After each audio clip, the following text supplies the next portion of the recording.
The cover page of One Punch Man's revised Chapter 199, Undesirable Relationship, features playoff mode Saitama ready to dunk a punch on some unlucky target. Now that the Heavenly Ninja Party have interrupted their duel, Flashy Flash and Speedo Sound Sonic had decided to team up and take them all down.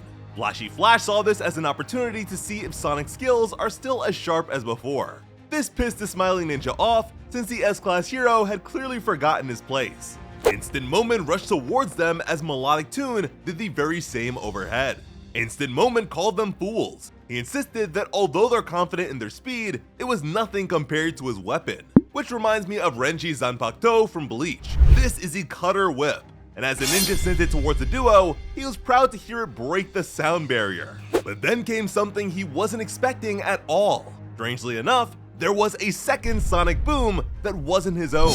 This was Speedo Sound Sonic. He decapitated the Heavenly Ninja in a single jaunt. By the time Instant Moment's body hit the ground, Sonic was already closing in on his next few targets. Now this guy Instant Moment is hilariously bad at his job. A whip breaking the sound barrier is a standard use of the weapon type. This is something that pretty much anyone can do with a whip, so who the hell trained this guy? Hued Color, Slaughterous Massacre, Balanced Equilibrium, and Empyrean Sky all grew pale with shock as they moved to swiftly react, but not swiftly enough. Flashy Flash made use of his flowing shadow feet technique, and by the time those words could be heard, they were already looking at an after image. In the following instant, there was a supersonic shockwave, even more dazzling than the first. As a whip of light, Flashy Flash carved through Chaotic Mayhem, Empyrean Sky, some other guy, and Multicolored Rainbow. Ballistic Bullet watched this happen, and with Murky Darkness to the side of him, realized that Flashy Flash's after images were strung together like a snake. Sonic was a bit annoyed by this display, since it was clear to him that Flashy Flash was trying to show him up and prove his dominance. However, Flashy Flash soon noticed a small linear cut on his cheek. In the scuffle, Galewind and Hellfire Flame managed to free themselves despite their injuries. Using razor-sharp threads, Galewind planned on restricting Flashy Flash's movements. In the previous version, that cut to the cheek would have been a serious problem since Galewind's threads were laced with poison. From behind, Destructive Devastation and Illusory Phantom kicked the two criminals towards Flashy Flash. They told the fools to stop relaxing and join the fight. With three other enemies lined up for slaughter, Destructive Devastation and two others moved to pierce through them all at once. Reacting, Flashy Flash grabbed hold of Galewind's ankle. The hero then summoned his strength for what he needed to do next. He spun Galewind around and around, knocking all the pursuers away.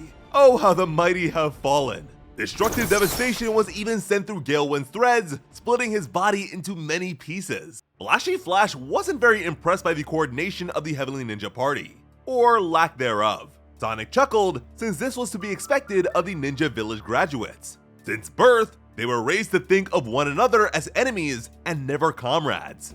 That if they ever met their fellow shinobi after graduation, it would be for the sake of killing each other. But despite the ensuing mayhem, Sonic couldn't help but notice that Flashy Flash decided to spare his old adversaries Galewind and Hellfire Flame. Flash explained that when he first met the two at the Monster Association's hideout, they were both monsters. After seeing the ongoing efforts of Blast and Sitch, he figured that they could make for good test subjects for the reversal of monsterization. Something that would be invaluable if they truly planned to return Blast's former partner Empty Void to the side of humanity. It doesn't seem like these two can monsterize anymore. If they could, they definitely would have done so by now. Flashy Flash killed them in the past, but they ended up being resurrected by Phoenix Man. As zombies, they were subjected to a surge of electricity courtesy of Child Emperor's giant robot. And during their attempts to turn monsterized humans back to normal, the Hero Association has been using shock therapy. There were a few revisions to the whole Child Emperor versus Phoenix Man fight, so I can totally understand if some people remember those events differently. This conversation was interrupted by the hulking fist of the giant-sized ninja, Brawny Muscle, crashing into the ground as they both flipped in perfect synchronization. This guy is way bigger than before, but even still, they both delivered wind blade kicks to the back of his head. And this put the big man down for good. With the giant slain, Sonic threw his explosive shuriken while telling Flash to go ahead like some kind of demented Pokemon trainer. But like an overleveled Pokemon, Flashy Flash didn't like being told what to do. Explosions rung out and surrounded the remaining Heavenly Ninja members. Flashy Flash made his way towards them on the side of a ruined vehicle. Then he launched off and left behind a similarly devastating after image yet again, this time cutting through violent force and shrieking scream. After that, Flashy Flash made his way to the roof of yet another plummeting car before dashing off yet again. Flashy Flash crashed from one point to another, devastating Heavenly Ninja after Heavenly Ninja. This two-pronged assault absolutely tore through the battlefield and the enemy's defenses.